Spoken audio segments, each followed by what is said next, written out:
Can you stand up so I can see all of you? Oh, that's Hi, my nice. name's Dorian. I haven't started smoking since yesterday, or I you stopped. You haven't smoked since No, yesterday? it's the strangest thing. He's the gentleman that I stopped smoking yesterday. Remember him?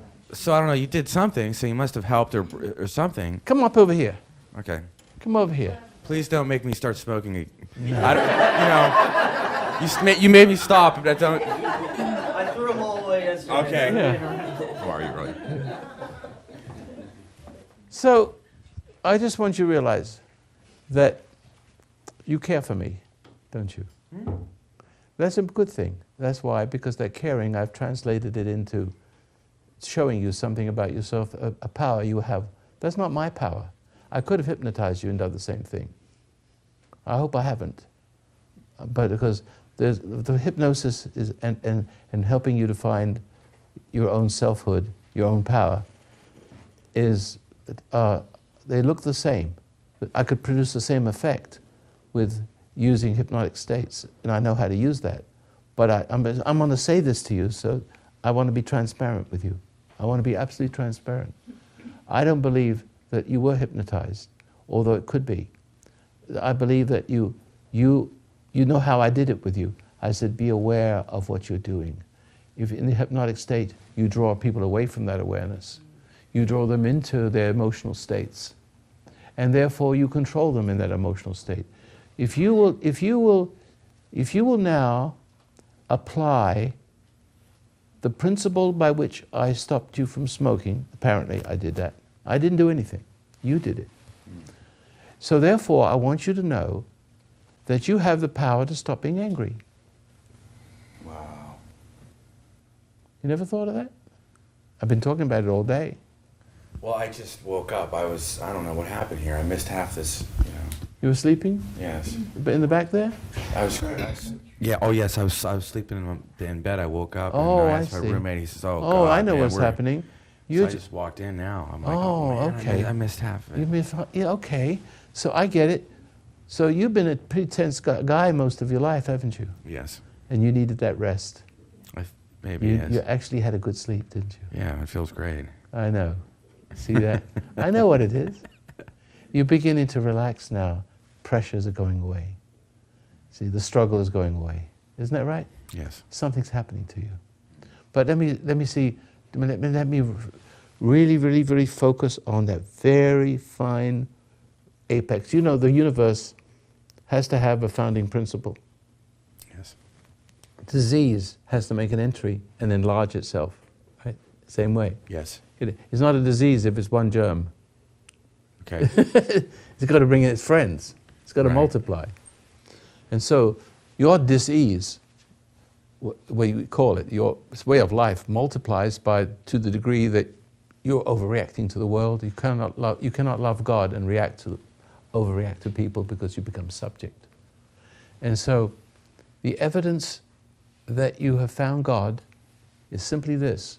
You have the power to, it's not just the power of everything all of a sudden. The evidence is that this, how can I say this? The evidence that you found the power over your whole life, like you're the mayor of your own city, you're the king of your own kingdom, although you're not. You're given this kingdom, your body, your life. That nothing could rule over you except what you know is right in the moment. And it's always in the moment. You don't know what right is until the moment comes. And then you're given to see it. Because you don't decide what right and wrong is. You don't even have to decide stealing is, because you may have to steal one day to save somebody's life. You may have to break a window of a drugstore and steal some bandages and because someone's lying on the pavement and you've broken the law. You've stolen. But you can't be so rigid, don't you see? And the only way you can ever know anything is in the moment.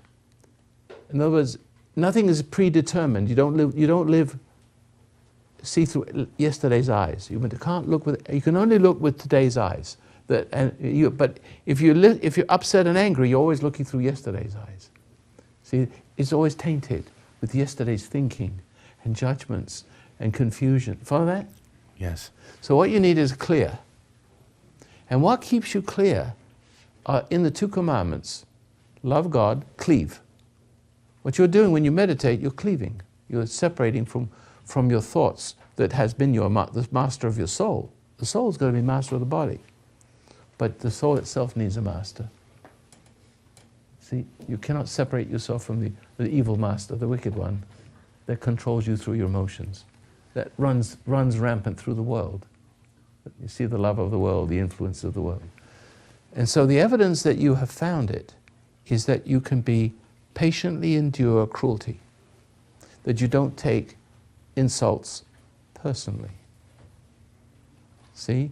Means you know that people cannot help what they do, that you can't even explain it to them, but you can explain it to them by example, without words, so that when they're cruel to you and you're calm, they wonder about that, and they irritate you, and they try to irritate you, and all of a sudden, you're holding up a mirror and they're seeing what they're doing.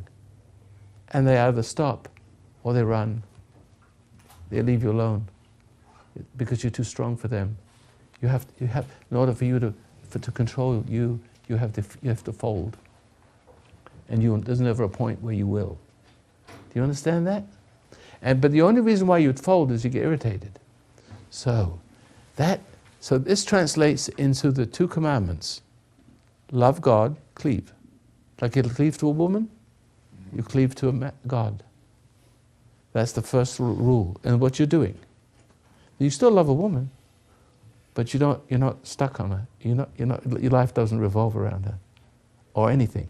Your life doesn't revolve around the woman. The woman's life revolves around you if you're married.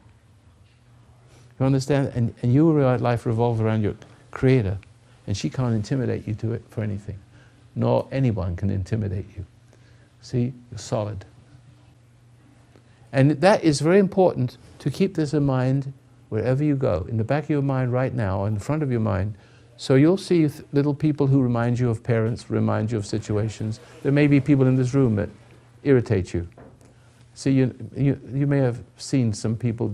You haven't been irritated for a couple of days, have you? A few people have irritated me, but then again, I haven't, I probably haven't, I've looked at them kind of as other people have seen me in the past when I was down, kind of as a sick person trying to get better. I get it. That's good. That's good. Like someone was sick with cancer, you wouldn't, or sick with some kind of, I wouldn't look at them as, I would try to look at them as they have something wrong with them instead of like going, you're just a, whatever. I know what and I'm done with you. Yeah, no. He's saying it in his own words, and it's perfect. He's perfect. He sees a person who does something irritating, but he sees that as a sick person. Well, if you have no legs and you can't walk, why would you resent them? Why would you make fun of them because they couldn't walk? Some people do. Some people actually can make fun of people when they're crippled and blind. The wickedness can extend to that degree. You know that. But anyway, you got the idea. But here, so the smoking thing has come from being irritated. Because when you tried to quit before, you felt like there was a tiger in there. You felt antsy when you're not smoking. Is that correct? It's a hurricane in my veins. I couldn't stop. That's right. And the hurricane in your veins comes from being irritated. Okay. So rather than stop you from smoking, we want to help you stop being irritated. Same power. You could stop smoking, but if you can do that, which is quite remarkable, but there must have been some preface to that. Something that, but that something is not being resentful. You've been meditating, haven't you? Mm-hmm. Well, that's the reason why. That's why I could take the same consciousness and say, be aware of your cigarette. Look at it. Now understand what it's doing to you. It's poisoning your consciousness and putting you to sleep to your problem. You don't want to be asleep to your problem, do you? No. Right. So you followed my sample, and you became conscious of it, and the consciousness of it had the power to stop you. But it didn't take any effort, did it? No. No, just the consciousness of it. Just remain conscious. When you make excuses, what are you doing with your consciousness? You're arguing with your consciousness. You're putting your consciousness to sleep. Drugs, alcohol, everything. Put your consciousness to sleep. You think your conscience is the problem. Your consciousness is not your problem, it's your solution. So the pain of a conscience is a good thing. Okay. Always look at it that way. All right? All right. It's two things. Love God and your neighbor, which means you don't hate them. Forgive them, Father, for they know not what they do. Bingo. Keep it that way. Always. All the way through life, you'll have a very, very successful life. Not a hair on your head will be touched. Look at my hair, I still got it.